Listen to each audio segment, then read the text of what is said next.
আপন আপন স্থানে সবাই পীড়িত জানে।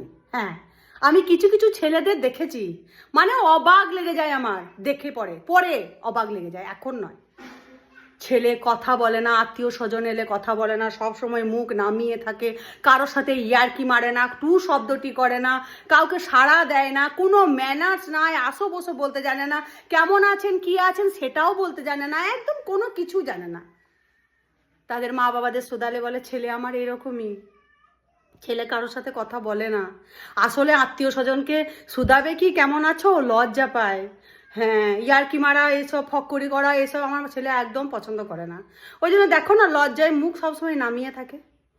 ঠিক সেই ছেলেটির বিয়ে হোক, শালি স্যালোজ হোক, শ্বশুর শাশুড়ি হোক, ও মা গো, শ্বশুর শাশুড়ি নয় মা, মা খাবে না শুন বাবা, চলুন ডাক্তার দেখাতে নিয়ে যায়, শালি হে শালি ধুস শালি হে শালি ধুস শালি, কি খাবে শালি, কোথায় যাবে, বাজার যাবে, ঘুরতে যাবে, পার্কে যাবে, শালি আমার, ও শালা এসেছে শালা এসেছে, মুরগি কাটা হবে, মাংস কাটা হবে, এ হবে, শালি শালা নিয়ে নাচুন বলে দেখে যা। শ্বশুর শাশুড়িকে বাবা মা কোথায় গেলেন, বাবা গো মা গো, সুর দিয়ে নিচেতলা থেকে ওপরতলা, ওপরতলা থেকে নিচেতলা, বাবা মা, সেই ছেলে গো সেই ছেলে।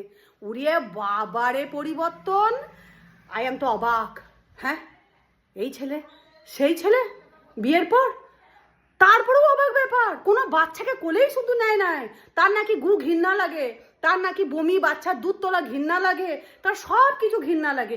ও মা গো, ছেলে দুধ তোলার জিনিস জামা কাপড় চেটে চেটে মেরে দিচ্ছে, চুমকে ফুটিয়ে দিচ্ছে নিজের ছেলেকে, ধিক্তা নাচন করে নাচুনি ছেলেকে নিয়ে কোলে করে ঘোড়া, গাড়িতে চাপিয়ে ঘোড়া, ছেলে নিয়ে উবুলাল খাচ্ছে, বউ নিয়ে উবুলাল খাচ্ছে, সেই ছেলেই। হ্যাঁ।